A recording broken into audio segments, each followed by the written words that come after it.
Bonjour à toutes et à tous et bienvenue pour un nouveau numéro du 100% Quintet. J'espère que vous allez bien et direction l'hippodrome de la Côte d'Azur et plus précisément à Cagnes-sur-Mer pour le Quintet Plus de ce vendredi 17 février sur l'hippodrome donc de Cagnes-sur-Mer et un magnifique Quintet puisque nous aurons le prix Jean Boileau, un professionnel malheureusement décédé et qui était très apprécié de la part des autres professionnels et d'ailleurs n'hésitez pas à lâcher un petit pouce bleu, à partager également cette émission pour la faire vivre au maximum. Et nous allons faire l'étude de ce Quintet Plus, donc destiné à des trotteurs d'âge. Ils seront au nombre de 13, 2925 mètres à parcourir. Et pour démarrer, le moins riche du lot, c'est Global Warrior, le numéro 1, qui fera partie des outsiders. Avant le coup, Viscount, le numéro 2, reste sur des tentatives correctes, notamment lors de son avant-dernière sortie à Saint-Galmier, même si dernièrement il était un peu plus décevant. Dirty Loving, le numéro 3, on le connaît, capable d'adopter toutes les tactiques. Nous avons Forest GD, le numéro 4, à reprendre sur sa dernière sortie. Choupette Jairi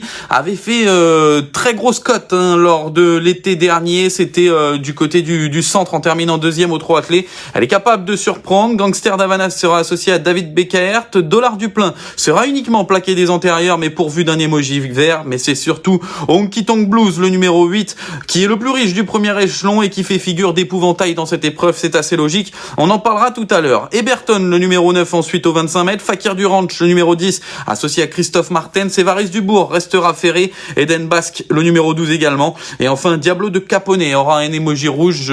Jean-Marie Roubaud ne semble pas faire preuve d'optimisme pour le plus riche de cette épreuve, donc ce numéro 13, Diablo de Caponnet. Voilà, on a regardé un petit peu les différents partants et désormais nous allons faire l'étude de ce Quintet Plus.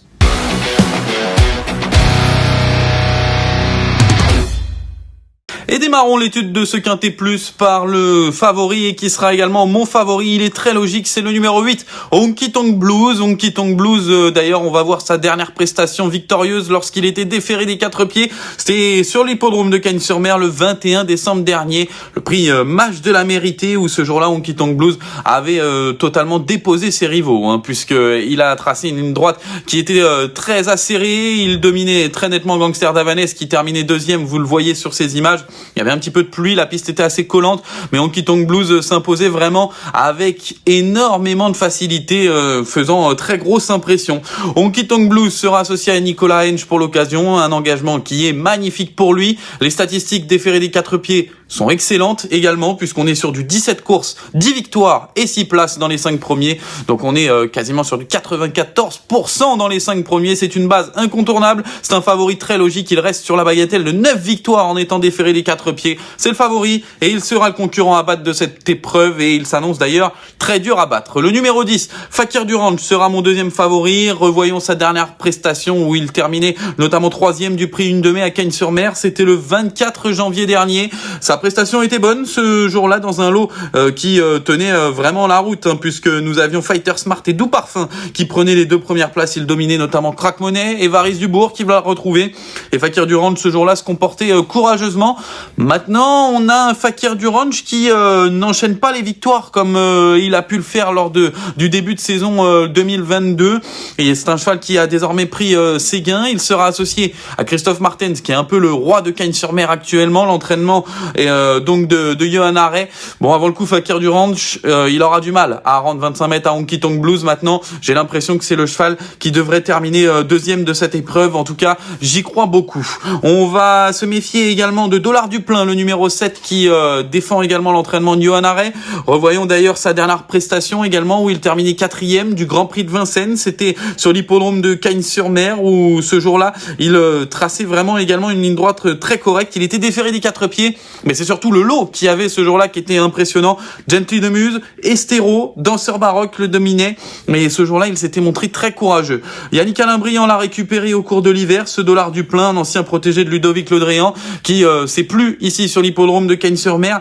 Il a fallu faire attention au niveau des allures, notamment pour finir pour Dollar du Plein, qui sera du coup uniquement plaqué des antérieurs. C'est peut-être le petit souci qu'on peut avoir, le petit bémol pour Dollar du Plein, mais en tout cas Yannick Alain Briand a expliqué notamment à la presse que c'était pas spécialement un souci, puisqu'il allait être ferré très léger, mais ça reste quand même un petit doute. Mais Dollard du Plein, sur sa forme du moment, doit terminer sur le podium du 10 épreuve. Ensuite, la 4e place, ce sera pour Gangster Vadavannes, le numéro 6 que vous avez pu voir dans les images face à Honky Tonk Blues. C'est un cheval qui est capable d'assurer le train, qui est capable de faire le dernier kilomètre, qui est capable également de faire uniquement le sprint. Gangster Vadavannes sera associé à David Bekaert, qui est vraiment en pleine forme actuellement. Gangster Vadavannes, c'est un cheval que j'apprécie beaucoup, qui certes reste sur une forme un petit peu douteuse, mais j'ai l'impression que cette course a été bien préparée de la part de son entourage. J'y crois beaucoup et je pense qu'il peut terminer dans la bonne combinaison, tout comme le numéro 4 Forest GD, que nous allons d'ailleurs voir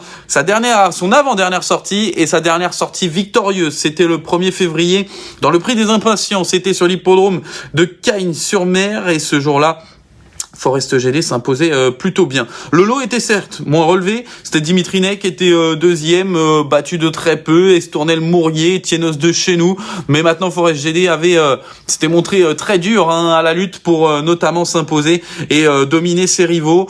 Dernièrement, on va pas compter sa dernière sortie, il s'est montré fautif, mais je pense qu'il faut totalement le reprendre. Romuald Maurice est au sulky, déféré des 4 pieds, c'est un bel engagement.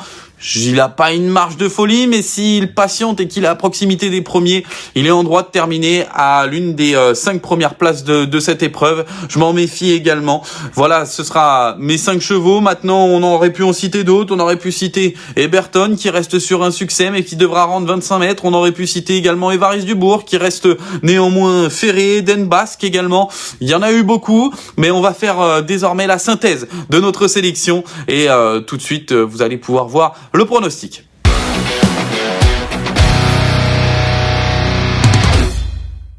Et le pronostic de cette course, donc je suis parti sur le numéro 8, Honky Tonk Blues, qui fait partie évidemment des grands favoris. Il s'annonce très dur à battre. Le numéro 10, Fakir du Ranch. Le numéro 7, Dollard du Plein. Le 6, Gangster Vadavannes. Et enfin le numéro 4, c'est Forest GD. 8, 10, 7, 6 et 4. Ce sera donc mon quintet sur l'hippodrome de Cagnes-sur-Mer, le prix Jean Boileau. N'hésitez pas à d'ailleurs donner votre commentaire, votre quintet dans les commentaires. Et quant à la sélection, le conseil de jeu du jour, vous l'avez, il va être affiché, c'est le numéro 4, Gaucho Giel, dans la 5e épreuve du programme, le prix de Goliga.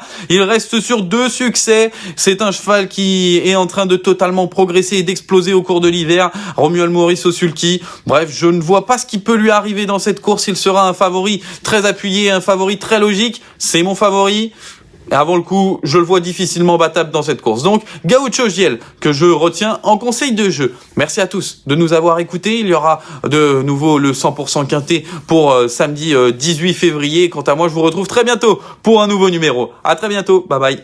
Merci à vous d'avoir suivi cette vidéo. Alors, pour vous abonner à notre chaîne YouTube, c'est ici.